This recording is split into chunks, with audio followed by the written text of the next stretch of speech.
welcome to Retech, and today we're going to have a short video on MIDI instruments, and you're probably going to wonder where they kind of fit in with the classic and retro computers. Well, MIDI and these keyboards that you've seen me use throughout some of my videos, etc., including my videos on MIDI itself, have been around for quite some time. They've been around since the early 8-bit micros, and they've seemed to be fairly integral with the microcomputing scene, especially when you moved up to the realms of the Atari ST and the likes, and also obviously the Amiga at the time. But instruments themselves have kind of changed quite a bit. I mean, the original MIDI instrument was generally a full-size keyboard which you could use to record whatever you were playing on the computer itself, then edit the notes and send it back to the keyboard. But as you can see here, this is kind of a kind of more modern setup based on a little laptop like this, as you can see in the background. Okay, I kind of try and use maybe two laptops mainly for modern basically DAWs, and then one link to here for the more conventional MIDI system. And I also use it on classic machines as well, especially the conventional MIDI side of it, which you've seen in some videos as well. But this is very, very different. This modern DAW system with its kind of small micro keyboard linked to a laptop with a 24-bit sound card or 24-bit interface here to accept other instruments, etc. And and also just a general speaker if you don't want to use headphones, just so you can monitor what's going on.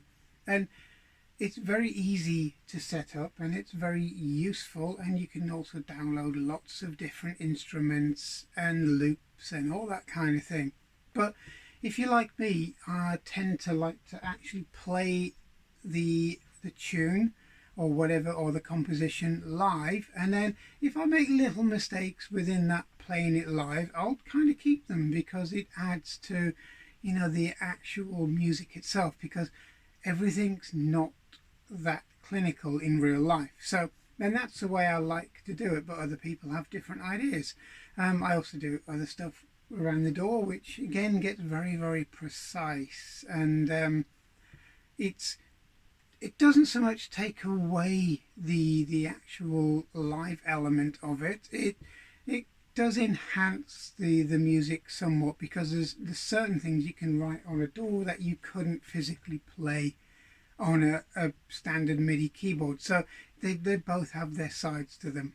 But today we're going to walk you through a meeting at the Cambridge Computer History Museum, and it was around the classic MIDI keyboards and the computers that control them. So what you'll see is more of a kind of a montage of what happened during the day, because it wasn't a massively popular event, because I think it's only just starting off, and it's nice to give it a bit of traction. But also, looking at keyboards on their own, really, it's kind of a little bit dull unless you've got somebody playing them. So what I'm going to do is I'm just going to put a bit of music to the video of the day, and then you can see what happened and what kind of keyboards are out there, to which computers, etc. And you can make your own mind up. So I hope you enjoy this little bit of a montage of the day, and I hope you subscribe, and I hope you'll tune in for more retro style events. So thanks for watching. Check out my other videos on the more retro side of it, and I hope to see you soon. Thanks a lot. See you soon. Bye bye. I've never thought I would